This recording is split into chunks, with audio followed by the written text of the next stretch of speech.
Hey everyone, welcome to a new edition of the program with Woj, an In the Arena studio production presented by our title sponsor, Novig. Our guest this week, USA Basketball Managing Director, Grant Hill, the Naismith Basketball Hall of Famer, and of course, the architect of the 2024 Olympic gold medal winning team in Paris. Remember, you can watch and listen to the program on X, on YouTube, and on your favorite podcast platforms. Now let's get to my conversation with Grant Hill. This episode of the program is presented by Novig, the peer-to-peer sports prediction market with no house, no hidden fees, and the best odds in the game. Whether you're a casual fan or a sharp trader, Novig lets you play smarter, win bigger, and make sports picks in a whole new way. And it's available in over 35 states. Learn more at novig.us/Woj and use code the program for a match up to $100 on your first purchase.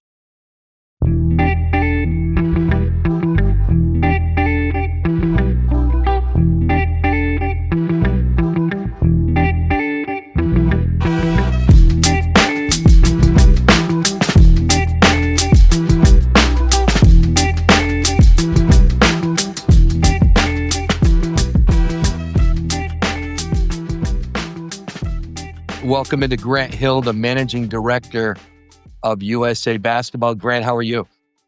I'm doing well. How are you? Great, Grant. I want to start with this, Grant. In this role in USA Basketball, you look back to 2024, going through the process, winning the gold medal in Paris. What did you learn in that first run through about the role, about the weight of the assignment you have in that role that no one could really prepare you for? No one could have told you for, that you had to live through it to see? It's a great question. There was a lot that I learned, and I really took the last year coming off of that gold medal victory in Paris and sort of the 3 years of sort of the responsibility and the role that I had, and figure out what did I learn, how can I be better, but I think first of all, just the pressure at the Olympics, let's say, versus the World Cup, and the expectation. You have to live through that. I think you have to feel it to really truly understand what that is. And there's only a handful of people who I think understand what that pressure is. Maybe Jerry Colangelo, maybe Coach K, Greg Popovich, who, by the way, I called Coach K on the day of the gold medal game in Paris, and he was great. Still my coach, so that was pretty awesome. But I think just understanding the weight of all of that, and sometimes you can get to the NBA finals or maybe to the Final Four as a coach, as a program, and you can rationalize losing. Hey, we had a successful season, we had a great run, we came up short. Your job is not in jeopardy if you lose in the championship game under those circumstances. But in this case, it's much different. So, I think that was one area of just understanding. I think also, and this is not in any way, shape, or form an indictment on today's player and today's generation, but just coming out of it with sort of recognizing that they're different, and that's okay, and that's, if anything, to be expected.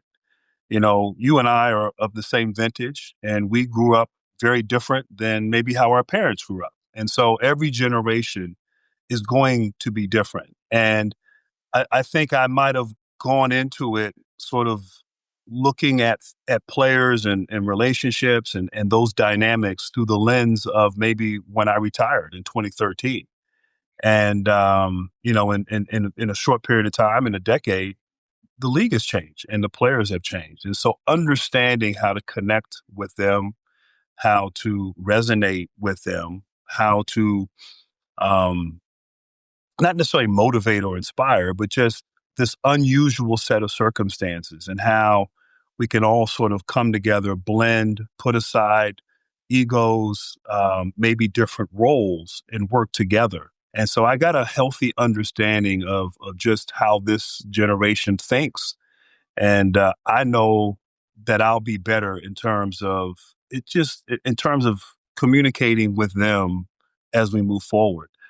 We're constantly looking at ways that how can we be better? How can we serve our players, understanding their needs? They're taking time off from their off season to be with us. So, we wanted to be amidst all the pressure and expectations, we want it to be an enjoyable experience for players and their families. So, Sean Ford and we've gone through this last year. Okay, how can we be better? How can we provide for the players better? How can we be inclusive? So it's sort of constant, sort of just taking inventory, looking at things that work, but also maybe where areas where we can improve and be better. And that's what we've done over the last year.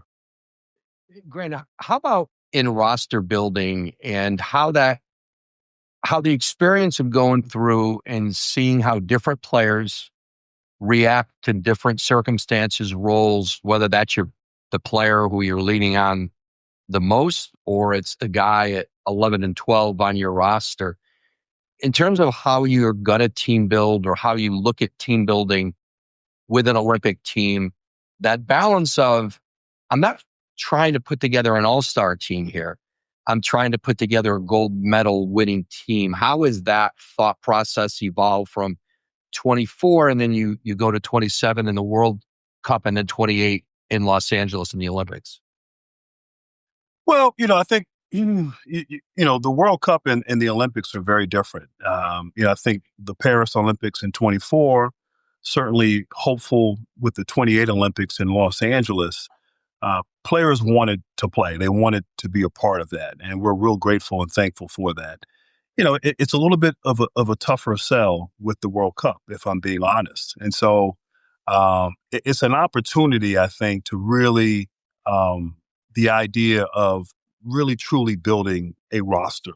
And I loved the guys that we had in 2023 in our World Cup, and we came close. We we competed, we played hard. Offensively, we were the most efficient offensive team since 2004 in terms of USA basketball.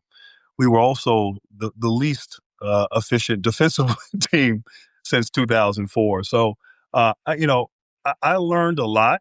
I understand better, just first and foremost, how difficult the World Cup is and how long and grueling of a grind it can be. But I think in terms of the skill sets, the personalities, what's needed to win. And I have a better sense. You have to go through it, I think, to really understand it. And so, the World Cup is going to be interesting. It's in Qatar, and we have to get that right. The last time we've won a gold medal or even won a medal period was in 2014, and so it's been quite some time. I think we got seventh place in 2019 and then fourth place in 23. So, we do have an opportunity here, but it's a more physical game. I can break down sort of the changes in the game and what that means. The Olympics, I think if looking back on 24, we may have erred on the side of having, an all-star team. We had so many talented players. And I think the thought process was, let's have everything we possibly could need. And let's have insurance in the event that something unfortunately would go wrong. And let's just manage it for 2 weeks. And, that could be dissected. That could be, you could say that was right or wrong. But, and there were some challenges and we kind of worked through them. Um, and we had some players who were older, players, so that there was uncertainty as to, what level they would be at. Can they still in their off season after a long, grueling NBA season? Can they still, reach that level that we expect from them? And thankfully they did. And it showed out there, particularly at the end. So, I think every team, every journey has its own or every team has its own journey, and we'll look and see where we are as in terms of players, who's available. Also what teams are out there. France, certainly emerged and with some new players, and they're going through a transition led by Wemby and certainly a young wave of incredible players. Germany, they did not medal, but they are more than capable. Obviously, Serbia, they with Jokic there, and so we got to understand who we're playing against, and then who we have, and who best fits the FIBA model. And so we'll go through that. And one thing I've learned is a lot can and will happen over the next 3 years. And, if you went back to 2021 when we announced Steve Kerr as the head coach, I'm not sure at that point in time that I thought that Anthony Edwards or Tyrese Halliburton would be on that 24 Olympic team. And those two in that period of time emerged and have become great players, star players in the league. And I anticipate that happening as well between now and 28. So we'll just continue to keep an eye and monitor and have dialogue with Spo and Sean Ford, and we'll be very thoughtful and intentional about building the roster for both 27 and 28. It can be such a headache trying to make progress with your finances, overdraft fees, missed payments, or just wishing you had a better way to save. That's where Chime comes in. Chime knows every dollar counts. With Chime, you can open a checking account with no monthly fees, no maintenance fees, and even get paid up to 2 days early when you set up direct deposit. And we all know someone who could use that kind of help. With qualifying direct deposits, you're also eligible for fee-free overdraft coverage, up to $200 on debit card purchases, and cash withdrawals. Plus, you'll get real-time spending alerts and access to over 47,000 fee-free ATMs, which honestly is both super convenient and kind of invaluable. It feels like Chime has your back. So take the next step toward your financial goals and check out Chime today. You can open up an account in just 2 minutes at chime.com/Woj. That's chime.com/Woj. Chime, it feels like progress. Chime is a financial technology company, not a bank. Banking services and debit card provided by the Bancorp Bank N.A. or Stride Bank N.A. Members FDIC. Spot and eligibility requirements and overdraft limits apply. Timing depends on submission of payment file. Fees apply at out-of-network ATMs. Bank ranking and number of ATMs according to U.S. News and World Report 2023. Chime checking account required. Grant, when you just recently named Erik Spoelstra your head coach, at least certainly for this next cycle. And, the roster probably looks very different in 28.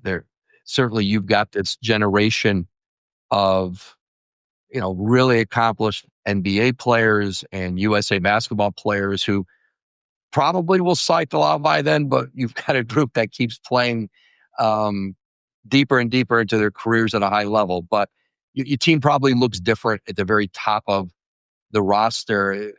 With Spo, who comes from Miami, where they really can't say this necessarily about every NBA organization, but certainly you can in Miami because of the success Spo has had, the longevity of it, and that there's a program in place. And that's as much as you want to be able to have that, despite the fact that you're not together a great deal in USA basketball comparatively.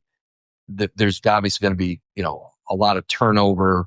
You're 20, there might be one or two players, if that, who are on 27 in the World Cup are going to be with you at the Olympics. Who knows? But bringing in Spo and bringing in somebody who brings a program with him, especially the timing of it with, maybe the ushering out of one generation. Does that fit together for you and your thought process on promoting Spo into the job? Yeah, I mean, I think, first and foremost, as we talked earlier, understanding just how different this is important. And I think it helped Steve Kerr, who served on Pop's staff in 21. And I think for Spo to go through it, to be on the staff with Steve Kerr, he understands what this is. And he also understands culture. He understands what a program is. And, he's a big believer in USA basketball. And I think he enjoys the challenge. He enjoys the opportunity to coach, on this stage. And I certainly don't want to speak on his behalf. But these are things that he shared privately and publicly. And I also think he enjoys the program and the legacy. Those who've come before and have helped sort of put equity into our program. I think there's a real sort of appreciation for that. And so, look, I was probably targeting Spo and wanted him to be a part of this, in part that, he only knows Miami, and that's sort of, from film room to head coach. That's the only environment he's ever been in. And so I wanted him to get a taste of what this is like. And but I think understanding culture, yes, obviously being a part of a program, being a part of a legacy, yes. But then who he is as a great basketball mind, a great thinker, I think a great ability to connect and really get the most out of play. He has a fire about him. And being around him, observing him, watching him work with our coaching staff the last few years, watching him communicate to the players. He was our offensive coach, and just the words he used, the fire, how intentional he was.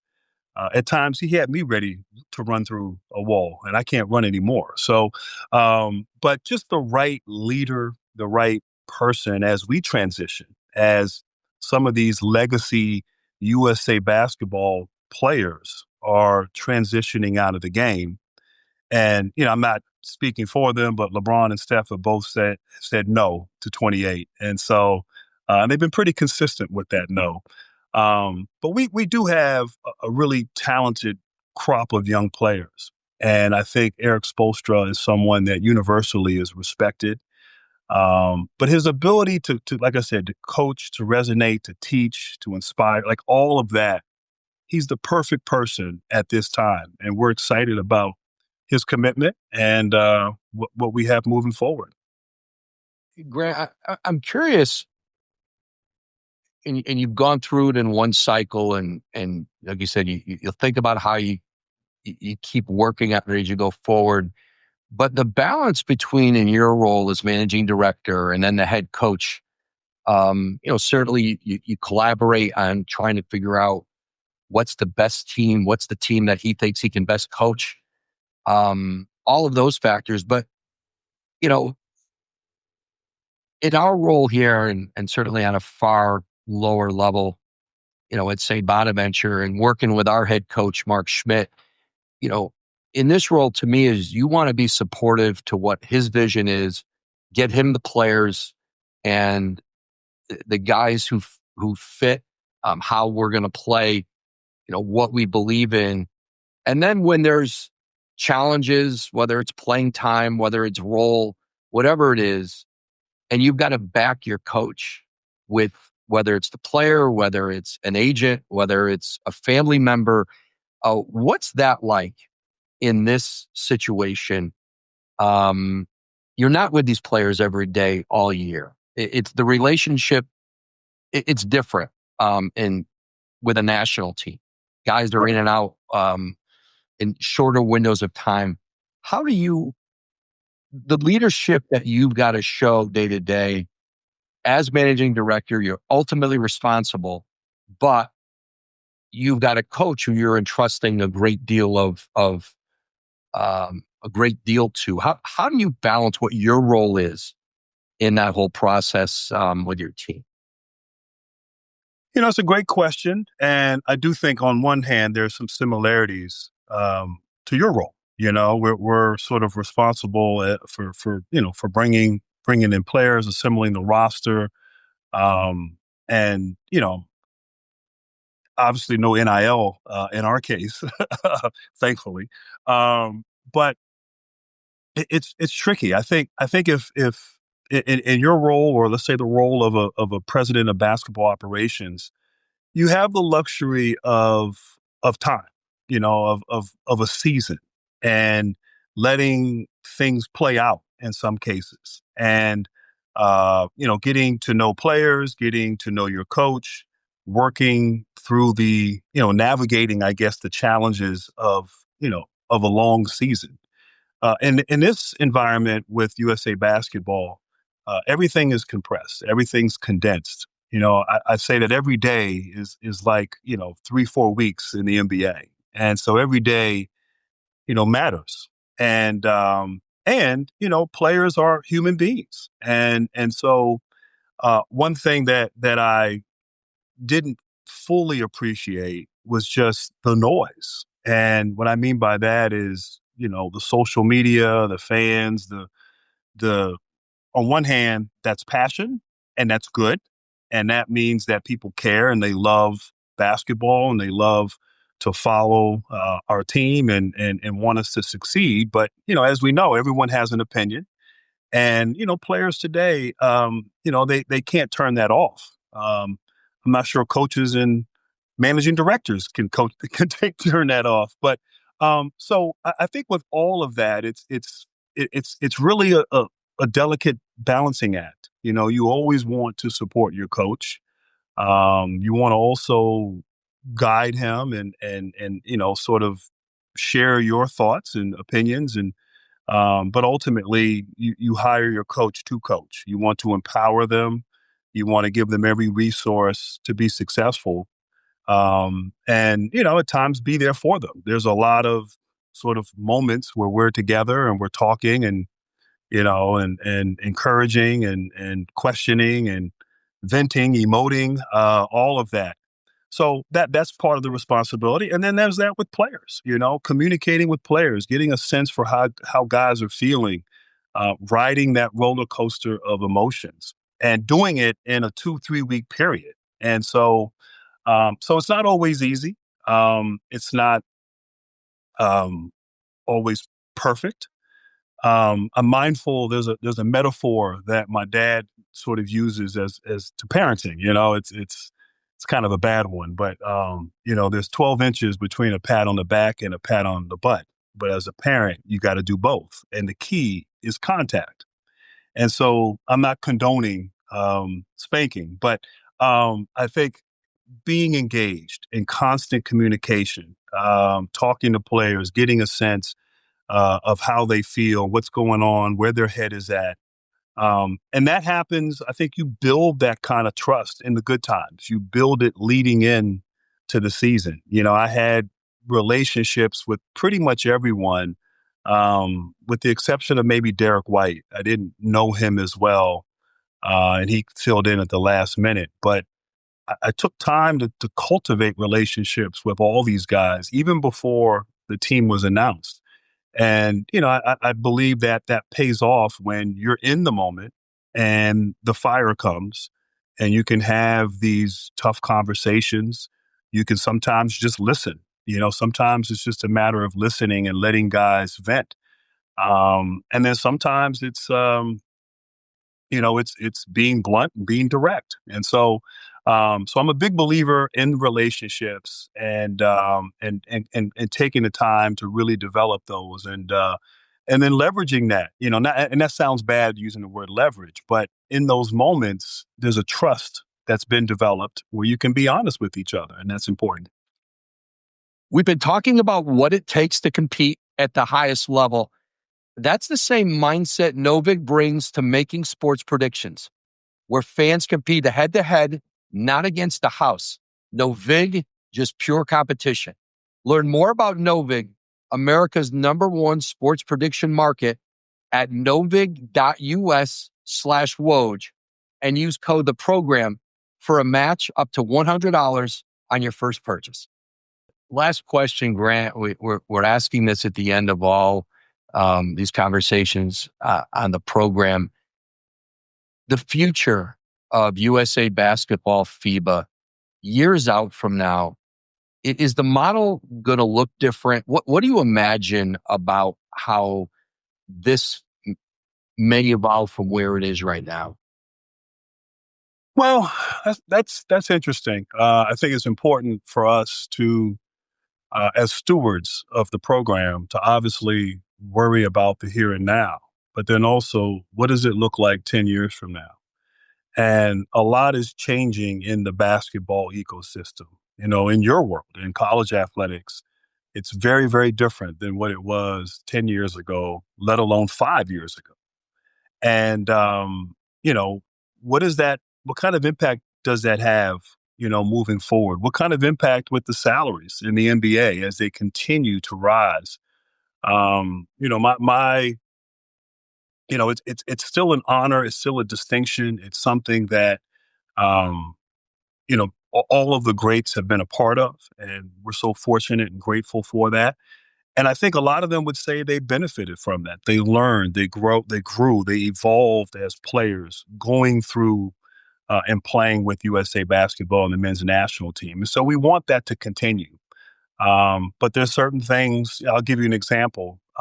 There's been a series of documentaries filmed and shared. We had the Court of Gold, and we beat the Dream Team, which I was fortunate to be on, and there'll be others that are out there. And you know, I think part of that and the benefit of that is marketing and PR. It's telling the story of our program. We can't assume that this younger generation, you know, these great high school players and great college players really understand what USA basketball is and what the value and benefit of being a part of it is. And we have all this footage, you know, all this footage that's been taken. Like, let's tell this story. And so that's just one example of what we need to do. But yeah, we'll constantly take a look and figure out. You know, I learned from Coach K. And one of the things, and forgive me, I can't assume that everyone's a fan of Duke, but you know, Coach K had great longevity during his career, and his ability over really 40 plus years to lead and have success at the highest level was truly remarkable. And you know, one thing he said was every 4 or 5 years he would press the refresh button. Okay, you know, what are we seeing out there? What are some of the best practices? What are these kids now? What are their likes? How do they, you know, how do they go about their business? How do they live? How do they operate? How can we adapt and adjust to them? And you know, that's something that we have to do, and we've done that, and we'll continue to do that. But we want to honor the legacy of the program and those who've been a part of it. And we also want to continue to move forward, and we have to be able to adapt to the times. And, you know, the 2024 Olympic experience was very different than the 1996 Olympic experience, which I was a part of. And hopefully what we're doing is reflective of that difference and what we'll continue to do. Grant Hill, the managing director of USA Basketball. This was a lot of fun, Grant. Great to be with you, and thanks for joining us. Thanks for having me, and I'm looking forward to my invite to come to a Bonnie's game. I'm waiting for you to give me an invite. Well, your formal invite is right now. I'm going to text you a schedule, Grant, and we'll I'll meet you at the airport. Bring your winter jacket, and we'd love to have you here. I would look forward to it. All right, Grant, thanks so much. Thank you. Thank you.